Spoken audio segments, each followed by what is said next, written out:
சூப்பரான ஒரு இட்லி பொடி தாங்க பார்க்க போகிறோம். நல்லா ஹெல்த்தியான ஒரு ரெசிபியும் கூடங்க. இது ரொம்ப சிம்பிளாக செஞ்சிடலாம். வாங்க எப்படி செய்யலாம். நான் 1 கப் கருப்பு உளுந்து எடுத்துருக்கேங்க. தோல் உளுந்து போட்டால் இன்னும் நல்லா இருக்குங்க. நல்லா ஹெவி ப்ரோட்டீனும் கூடங்க. நல்லா வறுத்து ஒரு பாத்திரத்துக்கு ஆற வச்சிடலாங்க. நம்ம வாசனை வர வரைக்கும் வறுத்துக்கலாங்க. அதே கப்பில் கடலைப்பருப்பு நான் 1 கப் எடுத்துருக்கேங்க. இதையும் நல்லா நம்ம வறுத்துக்கலாங்க. கருக விடாமல் கோல்டன் கலர் எடுத்துக்கலாங்க. இந்த பிளேட்டில் ஆற வச்சிடலாங்க. இதில் ஒரு 6 ஸ்பூன் வந்து நான் எள்ளு எடுத்துருக்கேங்க. எள்ளு ஆட் பண்ணும்போது நல்லா ஃப்ளேவராக இருக்குங்க. இட்லி பொடி நல்லா வாசனையாக இருக்குங்க. இது நல்லா படன்னு பொரிஞ்சோடனே நம்ம இதை ஒரு பிளேட்டுக்கு மாற்றிக்கலாங்க.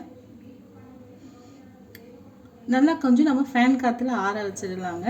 இதுக்கு காரத்துக்கு ஏற்ற மாதிரி கொஞ்சமாக காஞ்சி மிளகாய் எடுத்துக்கிறேங்க நான். இதையும் நம்ம அந்த ஸ்டவ் ஆஃப் பண்ணிட்டு அந்த ஹீட்லேயே லைட்டாக நம்ம வறுத்து எடுத்துகிட்டு ஒரு ஸ்பூன் கல் உப்பு ஆட் பண்ணிட்டு ஃபேன் காற்று நல்லா ஆற வச்சு அரைச்சா நம்மளோட இட்லி பொடி ரெடி ஆகும். இது கூட வெறும் மிளகாத்தூள், சக்தி மிளகாத்தூள் நான் ஒரு 1½ ஸ்பூன் ஆட் பண்ணுறேங்க. நல்லா கார சாரமாக சூப்பராக இருக்குங்க இட்லி பொடி நல்லெண்ணெயோட.